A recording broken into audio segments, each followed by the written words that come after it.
Hello, Element family. I just wanted to meet with you here and share a little bit of encouragement with you.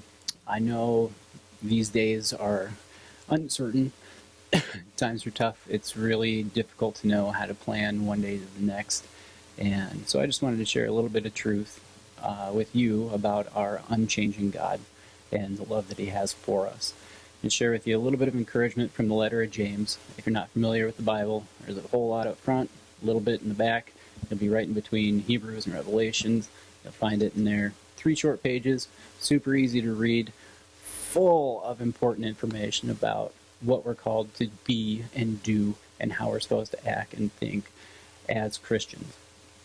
And so as we're in these difficult times, I know it's easy to be plagued by fear and doubt and uncertainty of what tomorrow is going to hold, and just the gloom and doom that's easy to get caught up in. James writes this letter to the 12 tribes of dispersion, and these are people that have lost their houses, lost their incomes, families have probably been separated. They're under certain afflictions and persecutions, and they're having a really hard time also. So I just figured that would be an appropriate place to give you a little bit of encouragement from. And it's really neat as you read through the book of James, because you can see that the words he's sharing aren't just words. They're the way that he really lives, the way that he talks and how he delivers his message shows the true character of his heart. And that's a lot of what he's dealing with here, are the heart issues and the mind issues in living out our faith based in truth. And so the encouragement that I want to share with you today, just a couple of verses here. In James 1, verse 2, he says, "Count it all joy, my brothers, when you meet trials of various kinds, for you know that the testing of your faith produces steadfastness. And let steadfastness have its full effect, that you may be perfect and complete, lacking in nothing."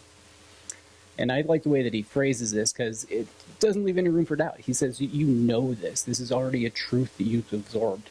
And he encourages you to just live that, because if you are steadfast and you do live that out, down in verse 12, he continues and says, "Blessed is the man who remains steadfast under trial, for when he has stood the test, he will receive the crown of life, which God has promised to those who love him." So as we're going through these times and we're faced with struggles that we just don't know how to deal with, things that we're unsure about, I just encourage you, feed yourself truth. And if you're wondering what you need to be doing in your Christian life, what you're called to do in your ministry, how you're supposed to be raising your family, how you're supposed to be treating coworkers, how you're supposed to be respecting government and everything else, 3 little pages, so much information. And I'd encourage you all to get in there. But be prepared. There's a heart check. There's a real deal heart check in here. Some of the things that James unpacks to these 12 tribes are, not easy things to work through. But it's really important that we do, so that we can see that full glory that God has for our lives.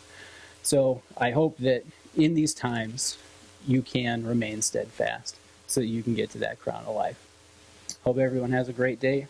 And in these uncertain times, just remember that our God never changes.